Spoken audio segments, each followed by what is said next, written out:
Hey everybody, Zach again at newtutorial.com, coming in making a video for you today. A very special video. I have with me Michael from inspiringphilosophy.org, and this gentleman made a video early in December talking about Christmas trees and that they're not pagan. And he used me like 5 times in the video. You saw my face, and I think gave me 1 or 2 sound bites in the video. And I enjoyed the video, disagreed with it highly, and contacted Michael at inspiringphilosophy.org and asked him if he would come on my channel and debate me. Now, it's going to be a little different than all the other debates I've done. Most of the debates, you actually see the person that I'm talking to. In this case, Michael does not want to show his face. He's given me some reasons behind that, you know, based on what the apologetics and things that he does on his website, and that's fine, totally cool. But Michael, I really appreciate you coming on the channel. If you just want to do me a favor real quick and introduce yourselves to the audience, and so they get to know you a little bit. Yeah, sure. So quick rundown. Yeah, my name is Michael. I run inspiringphilosophy.org, and our goal is just to build the world's largest apologetic video library. We're trying to create a video for every apologetic question out there. And so that's kind of how we got started, and that's where we're going. Okay, very good. So Christmas trees, I say, are pagan. I say that they are intrinsically linked to sun god worship. Now, you're going to disagree with me. And so why don't you just tell me about some of the proof text verses and things like that that you gave in the video? Well, I mean, the video I put up was part 1. That was not the full argument. Part 2 is coming out tomorrow, and that's going to be the full argument. That's where I'm going to go into more of the details on the historicity of it all. And so I've been kind of researching this for the past couple months, looking into it, and I'm very curious of where you're saying is coming from sun worship, because as far as I've been able to see, it doesn't date back anywhere past the 1500s or so. So from what I've seen when these arguments come up and what I've been looking, it tends to fall down to association fallacies and different sources that are apparent, they're not as accurate as people may seem. Like, as you know, maybe the Nimrod Semiramis story that dated to Alexander Hislop and the 2 Babylons. That's not accurate, but that was going around a couple of years ago trying to support the idea that holidays ascended from this ancient source of Nimrod and Semiramis, when that was just made up in the 1900s. Right. No, I totally agree with you. There are even people in my movement, the Hebrew Roots movement, who are trying to distance themselves from the whole pagan sun god thing. And I think that's absolutely ridiculous that they're doing so. And they always try to bring up Hislop.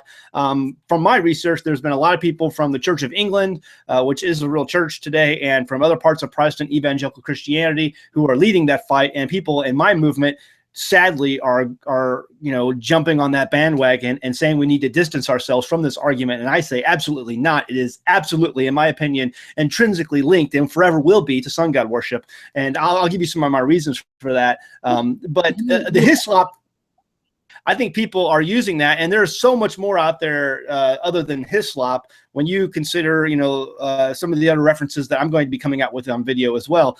But I absolutely believe that Christmas trees are linked to sun god worship. Do you say they're linked to Nimrod and Semiramis? I have not seen any evidence of that. No, but okay.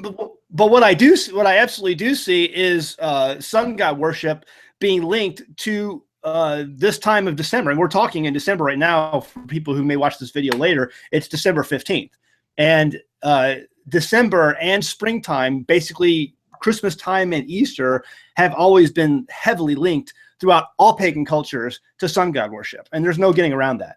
Okay, well, why don't you give me what your evidence is for that, and we can talk about it. Well, there's lots of evidences. You know, you can look up Sol Invicti, you can look up Akitu, you can look up Elagaba, you can look up all these different things out there that historians will absolutely say are linked to sun god worship, or either spring or winter time. But here's the deal: I live off grid, and I would tell a lot of Christians who would try to defend the Christmas tree, or even some of these Hebrew roots who are saying we shouldn't use this as an argument linking it to pagan sun god worship, that you guys are spending way too much time in your concrete jungles, your apartments, your condos, and you need to get out and actually look at what the writers of the Bible experienced. It was an agricultural based society. These people most of them did not live in the cities. Most of them lived out in agriculture. It was their life. And they knew, and that's why you see it over and over again, the Father warning his people not to worship me in the ways of the nations. Because I mean, how many people work out there in an office and every Wednesday you're excited because it's hump day? You're like, woohoo, it's hump day, it's Wednesday, the weekend's coming, right? So it's the same way for winter, for December 21st, that time frame, because the winter solstice signified the lengthening of the days, and that winter was now in its down stretch. We were in the home stretch, because winter was a serious business. You read verse after verse in your Bible about things like the grasshopper and the ant, and go to the ant, thou sluggard. And you have Aesop's fables, things throughout antiquity that made winter was serious business, because even the early pioneers in the Americas called it the starving time. It was serious business, and people died during the wintertime. You worked hard during the summer, spring, and fall to put up for what was going to be in the wintertime. And so when winter came, it was a dark and dreary time. Everything out there right now is dead on my homestead, with one exception, and that's the cedar and the pine tree. The cedar and the pine tree are green. They represent life to the pagan cultures. They saw that as a symbol of life, and as a symbol of the lengthening of the days after December 21st. They would use those as symbols of fertility. And so people back then, agricultural lifestyle that the writers of the Bible were very familiar with, when they looked at that pine tree, that fir tree, to the pagan people, it was always and has always been a symbol of fertility. And being that, when December 21st rolled around, the lengthening of the days, meaning there was longer sunshine, longer sun time, the pagan people worshipped it. They worshipped anything that was greenery, because they knew spring was coming, and it was the end of the time of death that was winter. And so you can go back and research all the things like Sol Invictus and Alagaba and some of these other things that I've mentioned. And you know that symbols of fertility were and idols were not always things that had arms, legs, ears, nose, and eyes.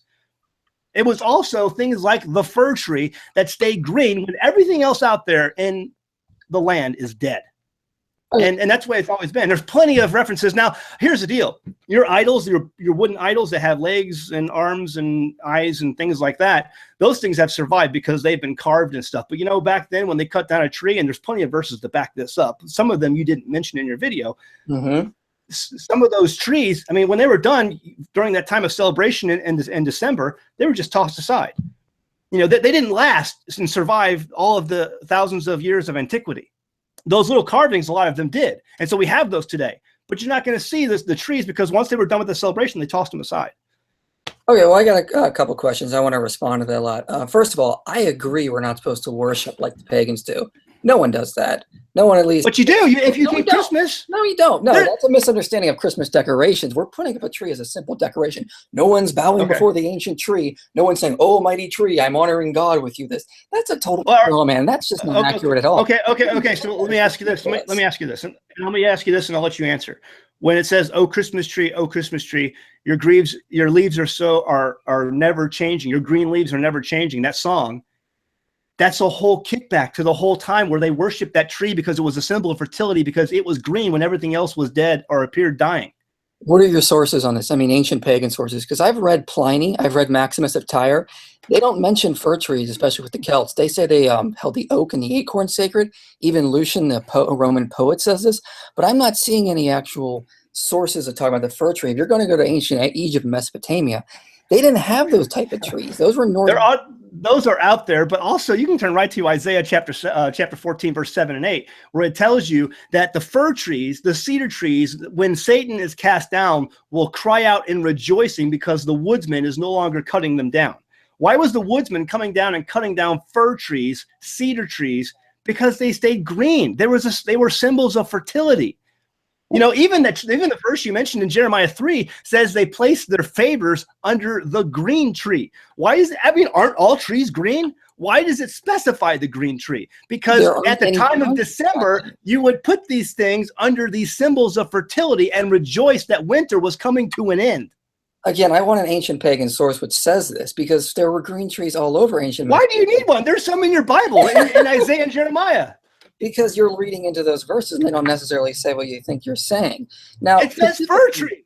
Now, specifically going with the fir tree, let's say, for example, you're right. Now, they had... I know I'm right. Now, let me just finish. Let me not get interrupted this time. Now let's just say you're right. They were having these, somehow pine trees were growing in ancient Israel, and they were worshiping them. There's no source which says that.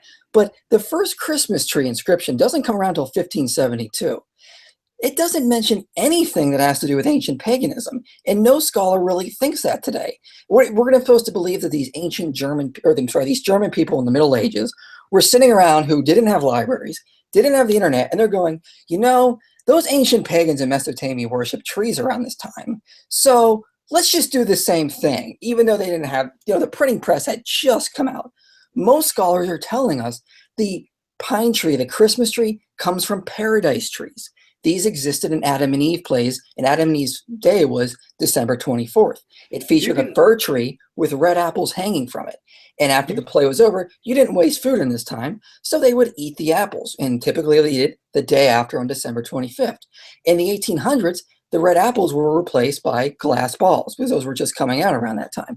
Most scholars recognize that is a far more post-parsimonious interpretation than it coming from thousands of years before it in a culture the Germans knew nothing about at this time. I mean, we know so much about the Mesopotamians from recent archaeology that didn't exist in the 1500s when this was first coming out. So it creates a very unparsimonious interpretation to think somehow there was this giant 1,000-year gap, 2,000-year gap of these trees, and all of a sudden they're showing up again when they're not mentioned by early Christians celebrating them, like St. Augustine or Maximus the Confessor or anybody like that. So this creates a far more parsimonious understanding. And earlier you mentioned Sol Invictus and Il Gaba. Look, there's not a lot of evidence for this. There's only one inscription of Sol Invictus being on December 25th, and it dates to 354 AD in the Philokaelian calendar. Prior to this, how far back do you want to go? They didn't have perfect filing systems back then. But how far back do you want to go? There's the Fasta inscriptions, which date Sol Invictus to early August, late August, the end of October, December 7th. These go back to the Roman Republic. But you have that calendar in 354 that absolutely, undeniably equates Christmas with Sol Invictus. There's no getting around it. It says they're both on the same day. That's it. It does not equate them. Oh, that just happened to be coincidence. Actually, it more like Thomas Taylor, the scholar, will tell you it's more likely that pagans move Sol Invictus to December 25th. You look around Rome. You look around Rome. Come on, can we at least admit to each other that Christmas is a Roman holiday, invented holiday? A Roman invented? No, of course not. Okay, well, who celebrated Christmas first besides the Romans did it first? Clement of Alexandria talked about it in the 2nd century of celebrating it. You have Eastern Orthodox Christians celebrating it too. The Syriac Church celebrated it. It didn't just start in Rome. This was happening very early in the 2nd century when they were trying to calculate Jesus' date. The first is Clement of Alexandria. Okay, I have not seen the Alexandrian reference, but all right, as far back as I can tell, what I've researched is it dates back to Rome. Okay, there's no one else besides that. Now we know Rome. I mean, there was all kinds of sun god worship going back to Rome. Even the empire, who was the young kid Elagabus, who worshipped the Elagaba, Syrian sun god, brought that into Rome. That's not entirely true. You're getting kind of half. It is true. He was killed, and then they replaced it back to Sol Invictus. Yeah, but that only lasted 4 years, and then Dio Cassius tells us the cult was kicked out. Sol Invictus, of course, was celebrating the early Roman god of the sun. You cannot deny. Here's the deal. Here's what you can't deny. You can't deny that Rome is Christmas is a Roman holiday. You can't. I don't care what evidence, what excuse. Hold on, I got kicked off. What were you saying? I said you can't deny. The basic facts are these: Christmas is a Roman holiday. Number two, Sol Invictus was part of the sun god worship in Rome during December. Okay, you can't deny those. I just did all right. No, nowhere in the New Testament, are they celebrating these. In fact, everything you see in the New Testament is celebrating the feast days that are spelled out in Leviticus 23. Okay, and I don't think and plus you can't deny things like Isaiah chapter 14, 7 and 8, even your verse you gave, Jeremiah 3, where it talked about all these green trees. If that's just a coincidence, I don't believe in those kind of coincidences. There's no way that that's just coincidence. That these and knowing what I know about living off grid, and the history of people living off grid in agricultural societies, that those fir trees were not representations of symbols of fertility. Where does it say fir tree in Isaiah 14, 7, and 8? Because I see cypress and cedars of Lebanon, not fir. What do you think cypress and cedars are? They're fir trees. No, they can be related to the evergreen, but the fir tree is specific. The yew tree is an evergreen tree, but it's not a fir tree. The what tree? Yew tree, Y-E-W. That's a fir. That's a type of evergreen tree, but it is not. They're all a cypress, a cedar, a pine. They're all evergreens. Yeah, but it doesn't say fir tree. This is a completely different custom you're seeing in Germany. Well, it is nothing. Okay, you're just having an issue with Bible version. What Bible version are you using? I use the ESV. Okay. Let's see. Let's go back. Now, you were talking about Alegaba, though. That doesn't work, though, because that was, of course, rejected by Rome. I mean, every historian notes that Dio Cassius and Helidien tells us that these were rejected from Rome. Okay, here we have baroche. It means cypress, fir, juniper, pine, all evergreens. The next word in that verse is cedar, erez, and it means cedar tree, another evergreen tree. Okay, so that's what Isaiah is talking about. How does that evidence of them decorating, fir trees in the ancient times like that? It says that when Satan is cast down, the fir trees will rejoice because the woodsman is no longer cutting them down. Now, as a Christian who puts a tree in your, yes, it is, because that's what the ancient cultures did with those. That's what they were doing. They were symbols. Here's your problem. Hey, listen, there's no ancient word for woodsman. It would translate to craftsman because there wasn't a professional job back then. Well, someone's got to cut it down if you're going to work on it. Yeah, idol worshippers. They carved idols out of them. There's no actual evidence of them just actually worshiping the tree. Why not an oak or a maple or another hardwood? Maple trees are of the New World, and oaks are of Europe descent. You're going to focus on trees that are in your area. No, they had hardwood. They have hardwoods over there. They're not just a North American anomaly or whatever. You're going to focus on the trees that you're going to have the most abundance of, and cypresses we know are pretty abundant in that area. So you need to get out of your listen, man. Any person, any child can walk out my door and see that there's something different now than in the summertime. When you look out amongst those trees, everything is dead and dying. Only the trees that are green are the evergreens, and that's what's mentioned in these verses. The evergreens, the trees that stay green all year round. Fallacy, though. They have always been simple. Look, if you go to Rome, they have all kinds of the little acorn, not the acorns, but the pine cones and all these symbols because pine cones have always been symbols of fertility. What's your pictures? Look at the pictures of the crescent the Pope carries around. It's on the doors. It's etched into the doors of the Vatican. They have all these pine. What's your ancient pagan source? Plutarch, Dio Cassius, Macrobius, telling us they worship these things.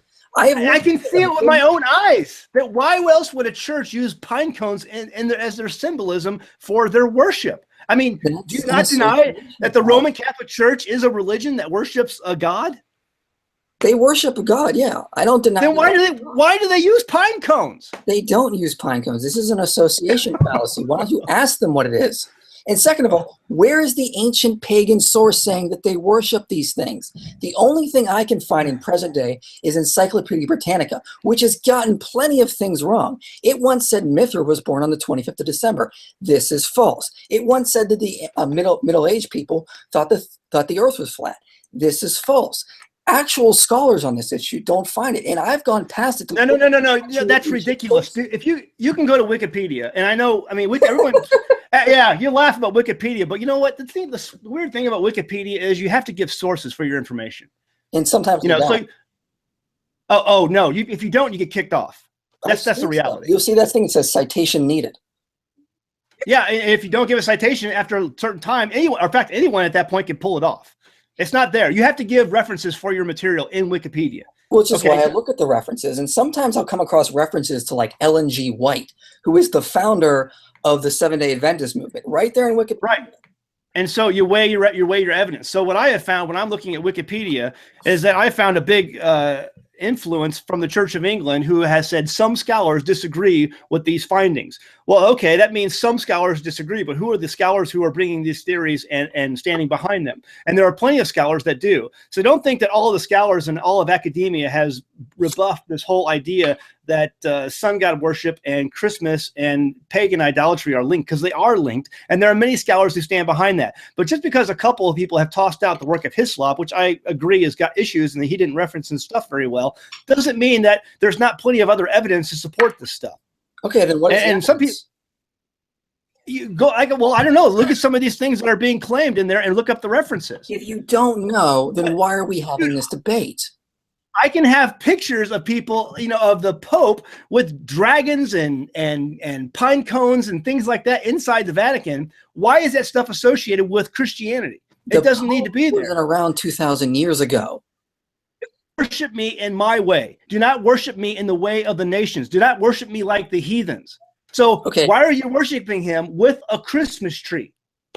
No one is worshiping God with a Christmas tree. It's a decoration associated with the time. No one's bowing to it. No one's saying, I'm setting this up to honor God. People are like, this is a comic. It has and always will be a symbol of fertility. Why do you have a symbol of fertility in your house? Give me a source. I want an ancient source. I can look out my window and look at that. That's not an ancient source. Again, the early Celts, for example, just said oak was sacred. There is no evidence of things like evergreen being associated with Saturnalia. This was made up in the 19th century. You need to give me actual sources from the ancient times. Because in the 19th century, a lot of so-called scholars came out, put like Jacob Grimm, Robert Taylor, putting out these fake, Ellen G. White was another one, putting out these fake ideas. And it was such a good campaign that it's still believed today. But if you go back to the ancient sources, you're not seeing this. Saturnalia was not celebrated with evergreen. I can go back my sources. I can go right back to the scriptures, and I see Jeremiah 3:13. I see Isaiah 14 verse 7 and 8, and I can go back to Deuteronomy chapter 12, and it says, "Do not worship me in the way that the heathens do. Worship me the way I do." Okay, you agree. Great. Then how come no one in the New Testament keeps these days? How come no one in the New Testament is keeping All Saints Day or Christmas or Easter? They're keeping the feasts that are laid out in Leviticus 23, but nobody in Christianity does that. How come you're not doing that? That's what I'm saying. Think in these ways. You actually think Christians are trying to worship God through a pine tree? No, I absolutely do not. But when I reference these things and I tell people them, they're like, oh, that's good information. And they never heard of it before. And so they go and they investigate. But some people are saying, Zach, don't be so offensive. Don't be so unloving. I was offended. It was during Christmas time when I realized, I opened my Bible and I said, there's no one in this book who is keeping Christmas. There's no one in this book who's putting a Christmas tree in their house. And so I said, okay, well then why am I doing the things I'm doing? I went back to the New Testament. I saw that Paul kept the feast. I saw his disciples kept the feast. I saw that our Messiah kept the feast. And I wondered, why don't I do it? And I went back and I looked at Leviticus 23 and it says, you will keep these forever throughout all your generations. And then I realized why the people in the New Testament were keeping it. And so I started asking the question, why aren't the people I know at my church keeping these things? Here's the thing. That's why. That's a different subject. I'm not saying we have to celebrate Christmas. I'm not saying we're not talking about the feast.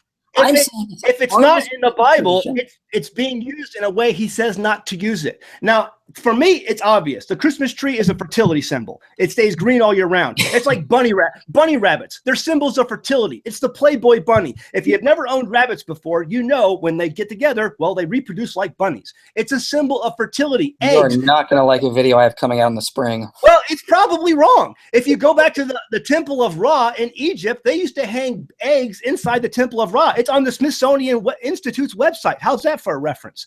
They have always been symbols of fertility. Eggs, bunny rabbits, Christmas trees, fir trees, evergreen trees have always been symbols of fertility. No ifs, ands, or buts about it. Who created the egg? I'm sure God did. Okay, so what does it mean to God then? If you worship it, now you're in trouble. Well, no one's worshiping eggs or trees, so this doesn't. They did in the Temple of Ra, according to the Smithsonian Institute. So if you're using eggs and saying, well, now this is now the reason for the season, this is all about Jesus Christ and his dying on a cross for us one day, now you've perverted something that God said was good. I agree. No one's doing that, though. People are they are doing it. That is a custom that just got associated with the time. No one's saying this is the reason for the season. If you're a Christian, the reason for the season is Jesus. It always has been. Just because there's games and decorations that come along with it, that doesn't mean that's the actual reason. Michael, you just put a whole video out defending Christmas trees when people all throughout the ages have used these trees as symbols of fertility. Give me a source on that, please. I'm still waiting. Well, you just listed one back in the 1500s. That was why did they put source? And I gave you Isaiah chapter 14 and Jeremiah 3:13. That doesn't show they're worshiping those trees there. Those Bible sources aren't good enough, is what you're saying. That's not what I said. You're taking what I said out of context now. My point is the Christmas decoration did not appear until the 1500s. You're trying to say that it drew from ancient Mesopotamia over 2,000 years ago, but you can't show any direct connections. I have shown in my, I don't have them in front of me, but I have shown in my videos plenty of carvings and stones of fir trees being cut up and worshipped by gods, as gods, or as people using them in their worship. I have You're referring to Babylonian inscriptions, aren't you? I'm referring to about 4 of them that I put inside of that Kirk Cameron's video I did about a year ago. Yeah, you need to look at Michael Heisner. Those are actually depictions of the Babylonian tree of life. They didn't have decorating of trees. Whoa, a Babylonian tree of what? The Babylonian tree of life. That was something in their mythology. You mean in December when the days get longer and life returns? No, they actually did that in about March. See, that's what happens in December. The days get longer and spring comes, meaning the return of life. That's why they celebrated life in December and in the springtime at the winter solstice and spring equinox. The Babylonian tree of what, Michael? Please give me a source that they did this on December 25th or December, because I can't find it. I wasn't there. I don't know, and maybe it wasn't recorded. But it wasn't, because it's false. It's the Babylonian tree of what? That's enough linkage for me to know what it's used for. So the Babylonian tree of life. So is our tree of life in the Bible also evil then? The what? Is the tree of life in Genesis also evil then? No, if you don't, not if you worship it. Yeah, well, no one's worshiping trees today. Why are you accusing Christians of doing this? But people used to, Michael. That's the thing. And you're bringing something like that into the house that has nothing to do with Christmas, nor is anyone in the Bible celebrating this holiday. So why do you do it? People used to worship lions. Is it wrong to call Jesus the Lion of the tribe of Judah? They worship lions? Yeah, it's in ancient Egypt. They had a lion deity. So is it wrong to work? Okay. So is it wrong to call Jesus a lion? No, he's only called the lion because Jacob said to Judah that you will be the lion of the family. You're the lion. How terrible your argument is. Just because a pagan did something, it doesn't mean that's what Christians are doing today. But just it is if they worshipped it. Yeah, but no one's worshiping them today. That doesn't. Like, for instance, you said in your video that if I kneel down before a toilet when I get the stomach flu, I'm now, according to my argument, worshiping that toilet. If you say that kneeling before something means you're worshiping it, then yes. No, I said if you're kneeling before something that people used to worship. You said no one's ever worshipped a car tire or a plumbing under a sink. No one's ever worshipped that. But okay, if you put your knee before something, if you kneel before something that to other people throughout history has been a symbol of fertility, you're bringing that in and you're treating it the same way that they did. You're treating that tree with reverence. It's in the tree. It's in your living room. You're covering it with lights. You're putting decorations on it. You're reverencing that tree, a symbol of fertility. Again, going back to my point, Michael, no one in the Bible did this. So why do you do it? First of all, I don't have a Christmas tree up because I'm lazy. Second of all, people are not putting it in there and worshiping it. They're putting it up as a decoration. People used to worship flowers in nature. When people decorate their homes with flowers, are they worshiping them too? When I kneel before my cat to pet it, am I worshiping because ancient Egyptians used to worship cats? This doesn't work. Okay, Christmas then. Why do you do that? Nowhere in the Bible did it. No one celebrated during December, any type of holiday at that point. They celebrated the feast. Paul did, the disciples did, Yeshua kept it in John chapter 7. So we know for a fact over and over again in the New Testament, they kept the feast of God as spelled out in Leviticus 23. And Paul himself says, I wish by all means I keep this coming feast in Jerusalem. How come you don't do that? How come you don't keep the feast? Okay, that is a red herring. We're talking about if Christmas is pagan or not. You want to have a debate on the feast? That's because you're keeping Christmas. You're defending the Christmas tree, and I'm saying no one in the Bible did these things. Why don't you do that? Why doesn't the Christian church relook and re-examine some of these things and audit themselves? First of all, that is a red herring. We're talking about if Christmas is harmless. Yes, it is, because that's a different debate. If you want to have a debate as if Christians should celebrate these feasts today in the New Covenant, we can have that. But right now we're talking about if Christmas descends from paganism or not, if Christmas is somehow evil from this. And that's all you're basing is on association. Okay. So if it's all right, let's stay with Christmas pagan. Let's stay as Christmas pagan. Okay. It obviously comes from even Alexandria. Okay. If the first reference is in Alexandria, Egypt, okay, that's still not from Hebrews in the Bible. Okay, it's not referenced in the Bible. If it comes from Rome, where sun god worship we know was practiced, that's still not from the Bible. Okay, it's the way of the nations. Egypt and Rome are of the nations, whereas the Father says, do not worship me in that manner. So we can never use anything from Egypt, right? It's not if you're using it for worship, no. Okay, well, what about the book of Proverbs? It was written by Solomon. No, it wasn't. Parts of it were, but parts of it were taken from a book called The Instruction of Amenemhotep, which is from the Middle Kingdom of Egypt. Every scholar recognizes and knows that. Let's say it's the first I've heard of it. So when you say every scholar recognizes and knows that, you would say every scholar thinks that Christmas is a pagan, where I can show you plenty of references on Wikipedia where there's scholars who say that's not true. So you can't paint a broad brush like that. Well, that's why I'm going to original sources. As far as I know, Proverbs was written by Solomon. And I think that's pretty clear based on a lot of the things that's written there when he talks about his kingship and some of the... Yeah, a okay. lot of it was, but parts of it were taken from the Instruction of Amenemhotep because Solomon found wisdom in pagan literature and preserved it for his people. There's nothing wrong with learning from pagans in certain ways, as long as even thou shalt not steal. You know, even Muslims teach that, but and, you know, it matches up with some of the things that our Father teaches us. Right. We're not taking on the religious practices and worship practices. Good thing Christians aren't either today. Yes, they are. Okay. Because they're doing a Christ Mass that originated either in Rome or in Egypt, according to you. First of all, it's a day of remembrance. That's all that it was set up to be. And second of all, it did not originate in Egypt. It originated from Clement of Alexandria. No, it's not just a day of remembrance, dude. Even the Vatican says this is the time to celebrate. This is like the cornerstone of the Christian faith. That's what that's the very words of the Pope. The cornerstone of the Christian faith is Christmas. The Bible says the cornerstone is the birth of our Savior. I'm not a Catholic, so I don't think this is really going to work too well. Well, you're a Protestant. You're a protesting Catholic anyway. That's what Protestants are. I would consider myself non-denominational because of 1 Corinthians 1:12-13, but that's something. Come on. But anyway, that doesn't matter. Just because something, okay, people celebrate 4th of July, and the early Christians didn't celebrate 4th of July. That doesn't mean people are wrong. It's a military victory. It has nothing to do with worship of a god. Yeah, and Christmas trees don't either. They're just a decoration. It's a reverence of a fertility symbol. Yes, it has to do with worship. Where is the reference? This is a fertility symbol. You keep saying this like it's true, but you've not provided any evidence of it. You're just repeating what you've heard on these websites, which base on the 19th century lack of scholarship, where they were just... I don't follow anything from Hislop. Throw Hislop out. Quit referencing Hislop. Throw him out the window. There were other people in the 19th century saying stuff like this, like Ellen G. White, Robert Taylor. I mean, this was not just Hislop. Okay, so here's the deal. All right, you're saying that you mentioned one of these in your video that if I want to do everything like an ancient Jew, I'm going to have good luck with would you say disease and sanitation? Is that what you said? Yeah, if you want to just do things that are only mentioned in the Bible, then give up modern technology. Okay, well, you know, it was also back, I think, in the 1500s where the people of Germany thought the Jews were witches because none of them were getting sick. It was only the Germans and other people of Europe who were getting sick because of the Black Plague.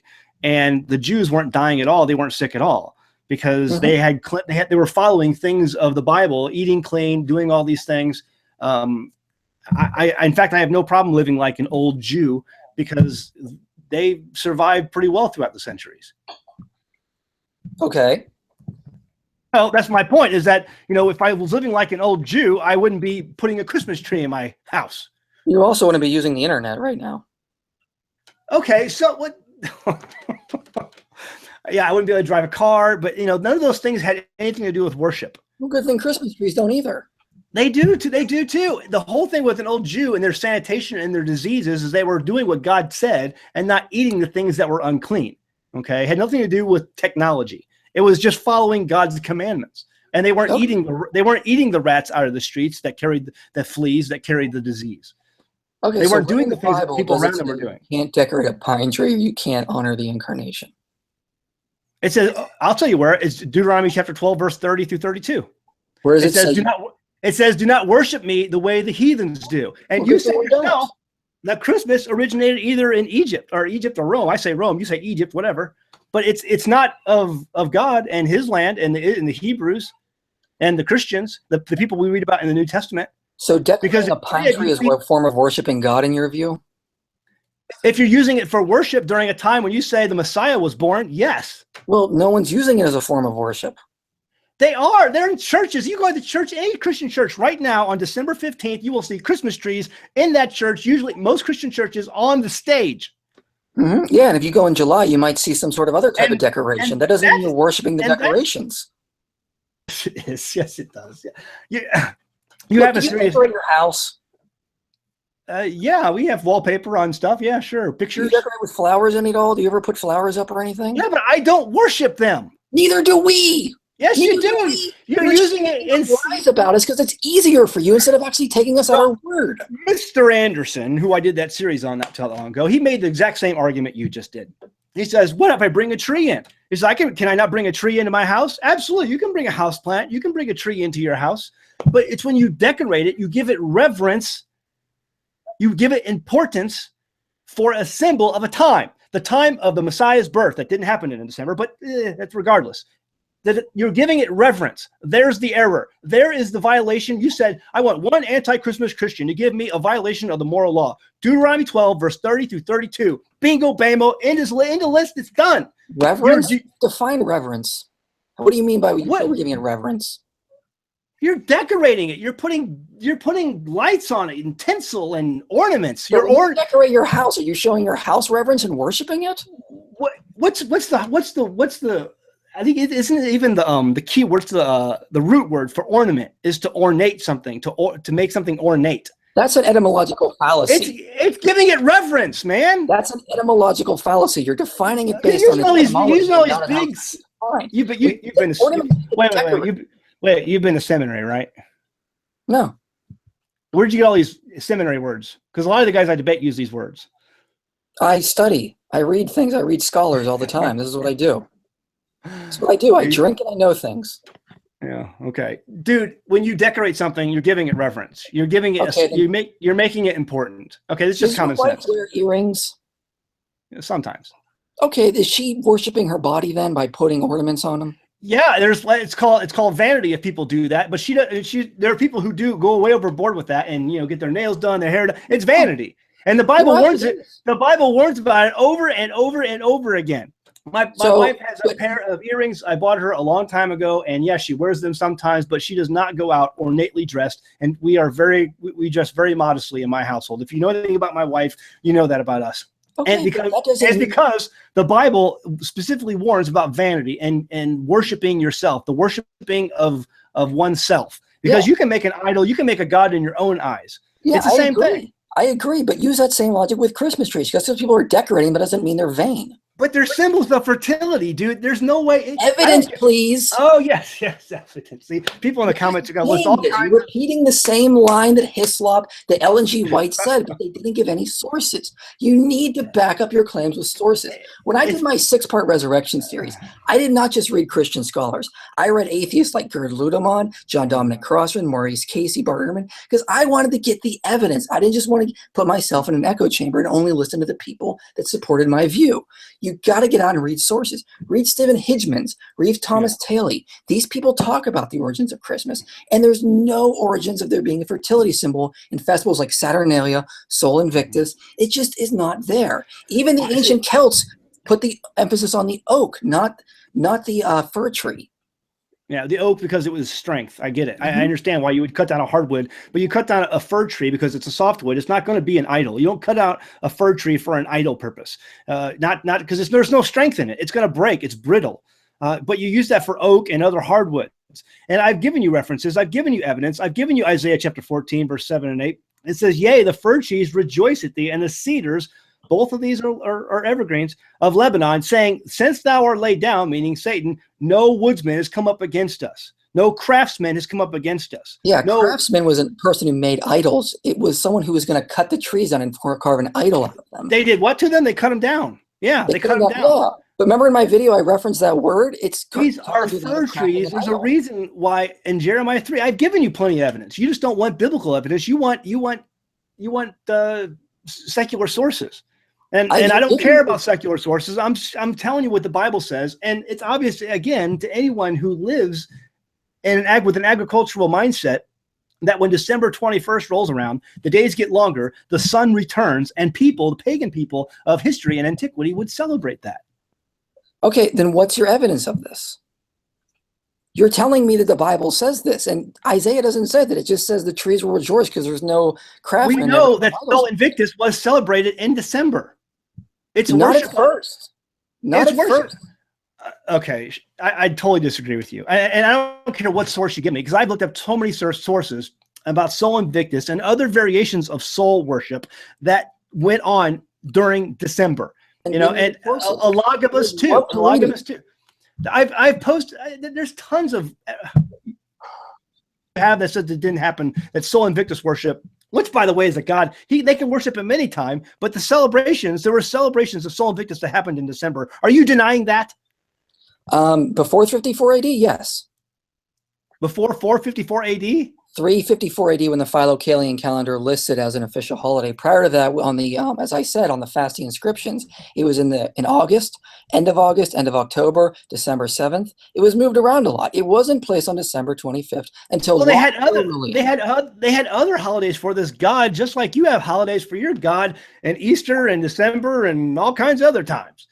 You know, now you have trunks retreats. Christian churches do that. You know, they worship him in October too.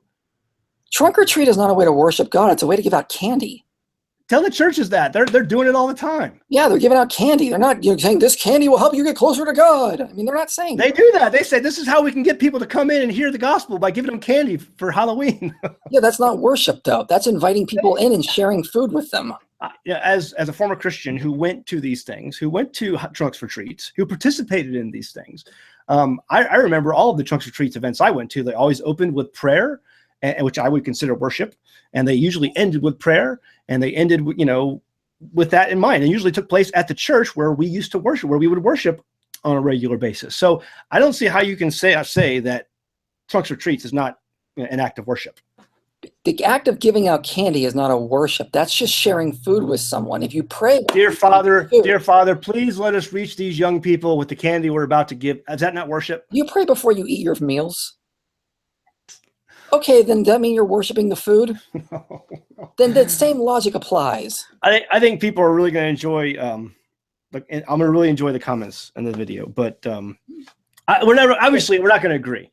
Here's the deal. I'm never going to abandon this message. And I don't even know people in the Hebrew roots. They don't want to touch it with the 10-foot pole anymore. But Christmas, I believe, is absolutely pagan. If you can't see this as symbols of fertility, what I would suggest you do is look at it from an agricultural perspective.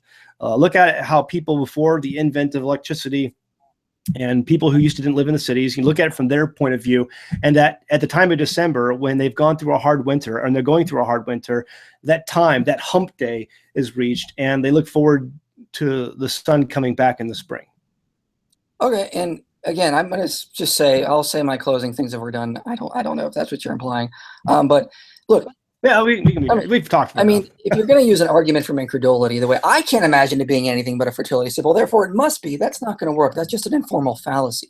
You need actual sources that other people, ancient pagans, thought this way, and they just don't exist. This was made up in the 19th century by a lot of people trying to do fear-mongering, trying to scare people away from doing harmless decorations, and it just doesn't work when it comes to scholarship. If you don't want to celebrate Christmas, fine. If you feel convicted not to do it, then I encourage you not to do it, because everyone should work out their faith with fear and trembling. Some people see no harm in doing so and putting up a tree and just decorating it. They're not using it as a form of worship. They're not using it to honor God. It's just a simple decoration that got associated with the season in the 1500s when paradise trees morphed into Christmas trees.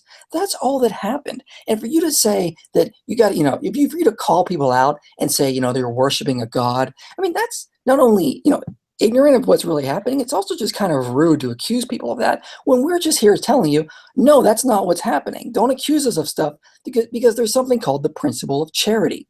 You give people the benefit of the doubt. You don't accuse them of what you think is happening just so you can make an argument to support your view. And I would encourage you to actually listen to your fellow Christians and hear.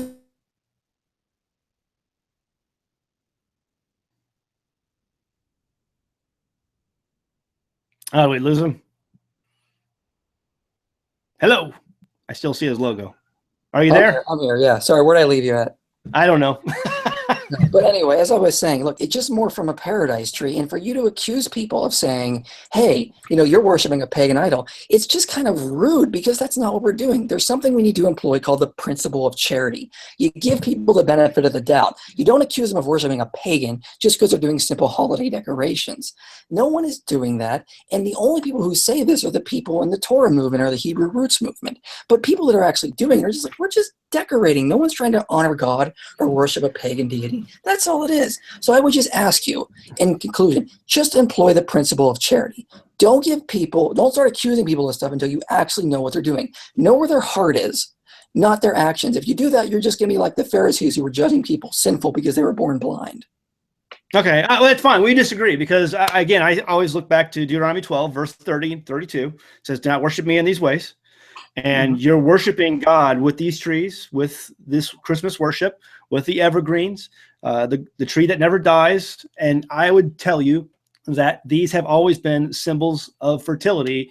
I'll maintain that. And I didn't even think you proved my point with your mention of the Babylonian tree of life, because that's when life returns, is after the winter solstice. No, Babylonian tree of life is like the Garden of Eden. It was like supposed to be the original tree, yada, yada, yada. Okay, but they cut down fir trees. I mean, I have plenty of pictures of that. So there's all kinds of stone etchings of that. So that and not only that, but you see images of pine cones all over Vatican City. So something's going on with the fir trees. And I'm telling you, I believe those symbols are representations of fertility because it's a tree that never dies. And I knew going into this, I'm never going to convince you. And so, people will watch this, they'll make up their own mind, and they'll think either one of us is ridiculous or maybe both of us are ridiculous because we're arguing. But here's the deal, brother. I know you love God. Otherwise, you wouldn't be studying this stuff. And we're passionate. We're both passionate people about it. And so I really appreciate you coming on my channel. And I think one thing we can definitely agree on is that we do love God, and we're trying our best to serve our Father the best way we know how. And we do both believe in the saving grace of our Messiah. Am I correct? Correct. I absolutely agree. Okay. All right. We'll leave it at that then. All right. Thanks, guys, for joining in. We may have him back. I'll see if I can talk to him again at being back if he's not too offended. And sure, yeah. we'll maybe come back. All right. Maybe we'll talk about some additional videos so that he comes out with. All right, guys. We'll leave it at that. See you next time on American Homestead. Go home, read your Bible. All right. Thanks.